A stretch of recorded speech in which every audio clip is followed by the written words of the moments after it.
Det, jeg tænker, der er rigtig godt med det her skema, det er, at det er et redskab, hvor jeg tænker, at det skaber noget sammenhæng for familierne også, fordi at vi jo har tiltænkt, at vi vil tage det med allerede i graviditeten og præsentere det for dem der, og hvis ikke det er præsenteret for dem i graviditeten, for eksempel hvis de er flergangsfødende og ikke har familieforberedelse, jamen så bliver de præsenteret for det inden udskrivelse for fødegangen. Og jeg tænker, at det er et redskab, de så igen vil, hvis det bekendtskab med, at sundhedsplejersken kommer hjem til dem, at det er noget, der er genkendeligt for dem. Og at vi så ved også, at det er det samme redskab, som sundhedsplejerskerne fører videre på, og det giver også en sammenhæng for familierne. Så. Men også i den daglige vejledning, tænker jeg på svangre barselsafdelingen, hvor man med skemaet i hånden, sammen med forældrene, kan sidde og blåse sig lidt ind. Jamen, hvor er vi henne? Nu er vi på en anden dag, og hvor mange bleer, og hvad betyder det egentlig at have en våd ble? Altså, det kan bruges som en måde at starte en vejledning på. Også fordi det er så visuelt. Altså, og det tror jeg, der er rigtig mange. Både ressourcestærke familier, men også familier, som har behov for ekstra støtte, at der er et redskab til dem, som er mere sådan synligt også. Alle sundhedspersonalet, hvor man end er fra, så er man med til at øge læringsprocessen hos forældrene.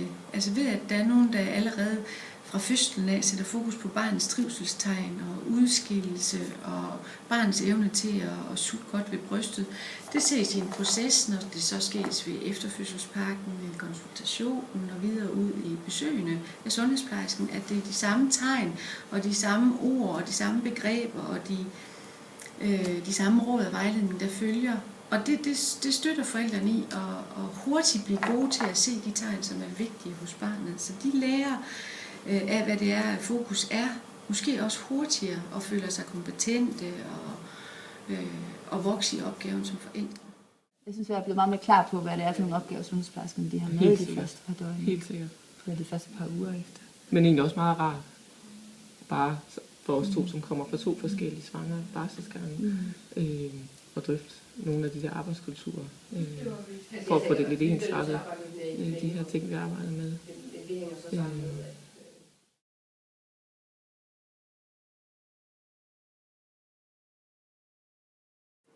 Det her med at kigge på læringspotentiale, i stedet for at kigge på, at nu har de igen gjort det dårligt, eller hvad man nu kommer til at sige, at det er meget vigtigt, at vi får det der læringspotentiale i forhold til vores samarbejdspartnere. Og det har jo lidt med det samme, som du siger, at gøre, at det er vores fælles ansvar, at de her patientforløb, de bliver, som de nu engang skal være. Eller at vi nu engang ikke kan undgå den genindlæg, som vi snakker om, men at vi har gjort det, vi kunne i forhold til familien. Så det er, at vi får et fælles ansvarsfølelse for de her familier. At det er ikke regionens eller kommunens, det er vores fælles familier, og gøre det bedst muligt for dem, og det er det, vi lærer det her. Jeg tænker, at det kan være en øjenåbner for nye muligheder for samarbejde. Vi taler om, hvordan vi kommunikerer mellem sygehuset og kommunerne, hvordan telefontiden er, tilgængeligheden er, mailkorrespondancen, det hele, sådan at man måske får nogle nye idéer til at kan få lettere kontakt til den, der skal overtage familiens